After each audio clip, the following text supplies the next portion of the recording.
أعوذ بالله من الشيطان الرجيم. بسم الله الرحمن الرحيم. كل حزب بما لديهم فرحون. وقال نبي الله سيد البشر خاتم الأنبياء والمرسلين محمد رسول الله صلى الله عليه وسلم حبب إلي من دنياكم ثلاث الطيب والنساء إلى آخر الحديث. கண்ணியத்திற்கும் மிகுந்த மரியாதைக்கும் உரித்தான மேலான பெரியவர்களே, பாசத்திற்குரிய சகோதரர்களே, கண்மணி நாயகம் ஸல்லல்லாஹு அலைஹி வஸல்லம் அவர்களின் கண்ணியமான உம்மத்துமார்களே, இந்த உலகத்தில் அவரவருக்கு ஒவ்வொன்று பிடிக்கும் என்று நேற்று நாம் சொன்னோம். அந்த வகையில நமது உயிருக்கு உயிரான உயிரினும் மேலான கண்மணி நாயகம் ஸல்லல்லாஹு அலைஹி வஸல்லம் அவர்களுக்கு அல்லாஹுவால் 3 விஷயங்கள் பிடித்தமானதாக விருப்பமானதாக ஆக்கப்பட்டுள்ளது. அதில் முதலாவது நறுமணம், வாசனை திரவியம். வல்லல் நபி ஸல்லல்லாஹு அலைஹி வஸல்லம் அவர்களுக்கு வாசனை திரவியங்கள் மிக பிடிக்கும் என்று நாம் நேற்றைய தினம் படித்தோம். அதை அடுத்து அல்லாஹுவால் நாயகத்திற்கு பிரியமானதாக ஆக்கப்பட்ட ஒரு பொருள், ஒரு விஷயம் பெண்கள் என்று நாம் ஹதீஸில் பார்க்கிறோம். பெருமானார் ஸல்லல்லாஹு அலைஹி வஸல்லம் அவர்களுக்கு பெண்களை பிடிக்கும். பெருமானார் ஸல்லல்லாஹு அலைஹி வஸல்லம் நேசித்த பொருள்களில் பெண்களும் ஒருவர். இதை நாம் முஸ்லிம் சமுதாயம் இந்த ஹதீஸினுடைய வாசகத்தை எப்படி அணுக வேண்டும்? பெருமானாருக்கு பெண்கள் பிடிக்கும் என்று சொன்னால் எந்த வகையில் பிடிக்கும்?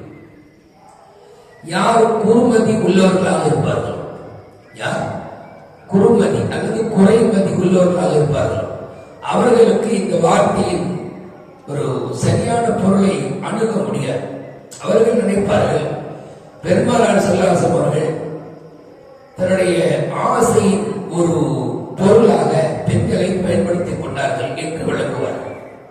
ஆனால் முஸ்லிம் சமுதாயத்திலே கடைநிலை முஸ்லிமிலிருந்து தொடங்கி வழிபாடுகளில் சஹாபாக்களில் உயர்ந்த வணிகராக திகழக்கூடிய அபூபக்கர் ரலியல்லாஹு அன்ஹு வரை யாரும் அதை அப்படி தவறான கண் கொண்டு அணுக மாட்டார்கள். பெருமானார் ஸல்லல்லாஹு அலைஹி வஸல்லம் மீது இப்படி ஒரு கரையை சுமத்த எந்த கடைநிலை முஸ்லிமும் தயாராக மாட்டார். பெருமானார் ஸல்லல்லாஹு அலைஹி வஸல்லம் அவர்கள் பெண்களை இந்த கோணத்தில் நேசிக்கக்கூடியவர்களாக இருந்தார்கள் அப்படின்னு யாரும் வழங்க மாட்டார். என்ன காரணம் தெரியுமா?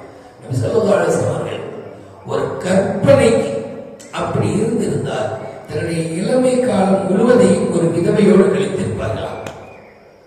ஒருவேளை ஒரு கற்பனைக்கு நபிகள் நாயகம் ஸல்லல்லாஹு அலைஹி வஸல்லம் அவர்களுக்கு பெண்களின் மீது மோகம் என்கிற ஒரு விஷயத்தை நாம் எடுத்துக்கொண்டார். அப்படி இல்லை, அல்லாஹ் நம்மை காப்பாற்ற வேண்டும்.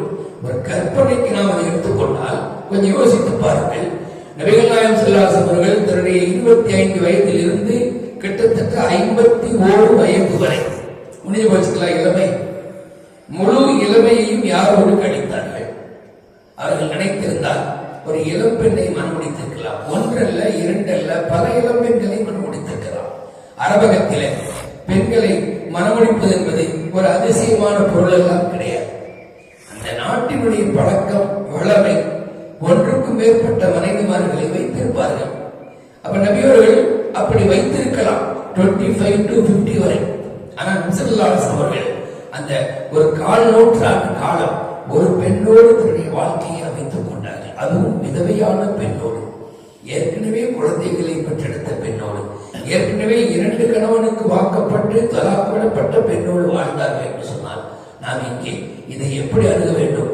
நபிகள் நாயகம் ஸல்லல்லாஹு அலைஹி வஸல்லம் அவர்களுக்கு பெண்களை பிடிக்கும் எந்த வகையில் என்றால் அவர்களை கண்ணியப்படுத்த வேண்டும் என்கிற வகையில். காரணம், சமூக அக்கறை கொண்ட மனிதருக்குத்தான். காரணம், சமூக அக்கறை கொண்ட மனிதருக்குத்தான் சமுதாயத்திலே நசுக்கப்பட்டவர்களை தூக்கிவிட வேண்டும் என்று விருப்பது.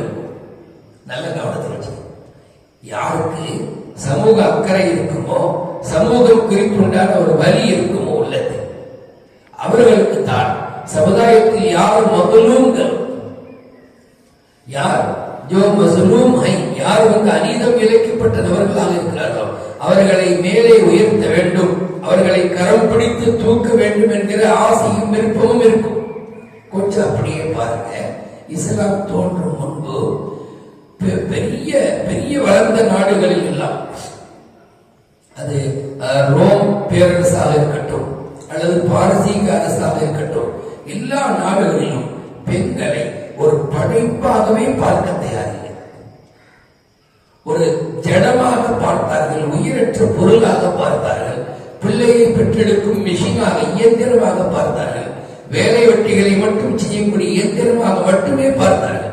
சொல்ல போனா பெண்களை பூதம் என்றெல்லாம் வர்ணித்த காலம் இஸ்லாம் தோன்றும்.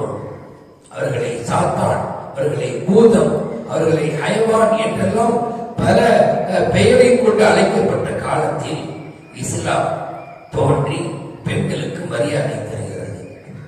பெண்களுக்கும் ஒரு மரியாதை உண்டு என்று சொல்கிறது. பெண்களை குறித்து குர்ஆன் பேசுகிறது. ஆண்களுக்கு எப்படி 4 ரக்காத்து தொழுகைகளுக்கு நன்மை உண்டோ அதே போல பெண்களுக்கும் 4 ரக்காத்து தொழுகைகளுக்கு அதே மாதிரி நன்மை உண்டு. பெர்சன்டேஜ்ல எந்த கம்மியும் இல்லை. இவருக்கு 80%, அந்த அம்மாவுக்கு 60% அப்படி எல்லாம் இல்லை. இப்ப இஸ்லாம் வந்ததுக்கு பிறகு மண்ணுக்கு கீழே புதைக்கப்பட்ட பெண்களை வான் வரை உயர்த்தியது. இஸ்லாம் வந்த பிறகு பாதையில் கிடக்கும் புழுதிகளாக இருந்தவர்களை கண்ணிலே இடும் சுர்மாவாக மாற்றியது. பாதையில் கிடக்கும் புழுதிகளாக இருந்த பெண்ணிடத்தை கண்ணிலே இடக்கூடிய போடக்கூடிய சுர்மாவாக மாற்றி காட்டியது. இப்படி பல வகையிலும் பெண்களின் கண்ணியம் உணர்த்தப்பட்டது. அதற்காக சொன்னார்கள், எனக்கு பெண்களை பிடித்தமானதாக ஆக்கப்பட்டது. அதற்காக வேண்டி சொன்னார்கள், எனக்கு பெண்களை அல்லாஹ்வால் விருப்பமான ஒன்றாக ஆக்கப்பட்டுச்சு என்று சொன்னார். புரியுதுங்களா? அப்ப இந்த கோணத்தில் நாம பார்க்கணும். அதனாலதான் நபி ஸல்லல்லாஹு அலைஹி வஸல்லம் பெண்களின் 4 நிலைப்பாடுகளிலேயும் அவர்களை கவனிக்க வேண்டும், அவர்கள் மீது பெரிய வைக்க வேண்டும் என்று ஆண் சமுதாயத்தை பார்த்து உத்தரவிட்டார்கள். பெருமானார் ஸல்லல்லாஹு அலைஹி வஸல்லம் அவர்களும் உத்தரவிட்டார்கள். அல்லாஹ்வும் சொன்னார், பெண்களை தாயாக நாம் பார்க்க வேண்டும். தாயாக பார்க்கிற போது தாய்க்கு கொடுக்கக்கூடிய அளவு கடந்த மரியாதை கொடுத்தே ஆக வேண்டும். அதுவும் ஒரு பெரிய தான். பெண்களை மகளாக பார்க்க வேண்டும். மகள் என்கிற அடிப்படையில் பிரியமும் கருணையும் பாசமும் வெளிப்படுத்தலாம் கடமைப்பட்டுள்ளோம். அவர்களை அந்த காலத்தில் உயிரோடு புதைத்தது போல, அல்லது அவர்களை அந்த காலத்தில் ஆண் பிள்ளையை விட குறைவாக மதித்தது போல நாம் இந்த காலத்தில் மதிக்க கூடாது. நமக்கு பெற்றெடுக்க நமக்கு கிடைத்த பிள்ளை செல்வங்கள் எல்லோரும் சமமான அந்தஸ்து கொண்டவர்கள். நம்முடைய வஃபாத்துக்கு பிறகு வேண்டுமானால் சொத்துக்களை பிரிக்கிற போது ஆணுக்கு டபுள் பெண்ணுக்கு சிங்கிள் என்று கொடுக்கப்பட்டாலும் நாம் வாழுகிற காலம் வரை நம்முடைய ஆண் பிள்ளை பெண் பிள்ளை மத்தியில் பாரபட்சம் பார்க்கக்கூடாது. ஹதீஸ்ல அப்படியே யார் யாருக்கு பெண் குழந்தை இருந்து அந்த பெண் குழந்தை அவர் தன்னுடைய ஆண் குழந்தையை விட இழிவாக மதிக்காமல் அவளுக்கும் கல்வி ஒழுக்கம் போன்றவைகளை கற்றுக் கொடுத்து கட்டி கொடுப்பார். அவருக்கு மறுமையில் இவ்வளவு அந்தஸ்துகள் உண்டு என்று ஹதீஸ் அவர்களை பற்றி பேசுகிறது. அப்படியானால் பெண்களை மகளாக பார்க்கிற போதும் அங்கே பிரியம் கொள்ள வேண்டும், அவர்கள் மீது கருணையும் பாசமும் கொள்ள வேண்டும். பெண்களை சகோதரியாக பார்க்க வேண்டும். சகோதரியாக பார்க்கிற போதும் அவர்களுக்கு உண்டான கடமைகளை நிறைவேற்ற வேண்டும். ஜாபிர் இப்னு அப்துல்லாஹ் என்கிற நபித்தோழர் திருமணம் முடித்திருக்கிறார். நாயகத்திற்கு தெரியாது. நாயகம் கேட்டார்கள், நீ யாரை திருமணம் முடித்திருக்கிறாய்? கன்னி பெண்ணையா அல்லது விதவையா என்று கேட்டார்கள். அந்த சஹாபி இளைஞர் தான். அவர் சொன்னாரு, நான் விடோத கல்யாணம் முடிச்சிருக்கிறேன். ஏன்பா உனக்கு அப்படி ஒண்ணு, உனக்கு வயசு இல்லையப்பா, சின்ன வயசு தானே உனக்கு, நீ இளம்பெண்ணையே முடித்திருக்கலாமே. இல்ல நாயகமே, என்னுடைய தந்தை உஹதிலே ஷஹீதாகிவிட்டார். அவர் என் கூட பிறந்த நிறைய சகோதரிகளை விட்டுட்டு போயிருக்கிறார். எல்லாம் சின்ன ஜின்சுகளா இருக்குது. என் கூட பிறந்த தங்கச்சிகள் 4-5 பேர் 8 பேர் இருக்குது. இப்ப நானும் அதுபோல ஒரு சின்ன பிள்ளையை கல்யாணம் முடிச்சுட்டு வந்தேன். அந்த பிள்ளைகளை வளர்க்கக்கூடியவங்க யாரு? அந்த பிள்ளைகளுக்கு தாயுடைய அந்தஸ்தில் இருந்தவர்களை வளர்த்து அளக்க வேண்டிய பொறுப்பு யாருக்கு உண்டு? அப்போ என்னுடைய சகோதரிகளுக்கு உண்டான கடமைகளை நிறைவேற்றுவதற்காக வேண்டியே நான் விதவையை மனமடித்தேன் என்று சொன்னார்கள் ஜாபிர் இப்னு அப்துல்லாஹ் இருந்தார்கள். அப்போ பெருமானவர்கள் வளர்க்கப்பட்ட சஹாபியரிடத்திலேயே இந்த சமூக அக்கறை இருக்கும்போது நாயகத்திற்கு இருக்காதா? சர்தாரி தோஜஹான் ஹுசூர் அக்தஸ் ஸல்லல்லாஹு அலைஹி வஸல்லம் இருக்காதா? அப்படியானா யோசித்து பாருங்கள். நாயகம் ஸல்லல்லாஹு அவர்களுக்கு பெண்களை கண்ணியம் என்கிற அடிப்படையில் பிடிக்கும். அதே போல மனைவியாக இருக்கிற போது மனைவியின் மீது பிரியம் வைப்பது அதுவும் கடமை.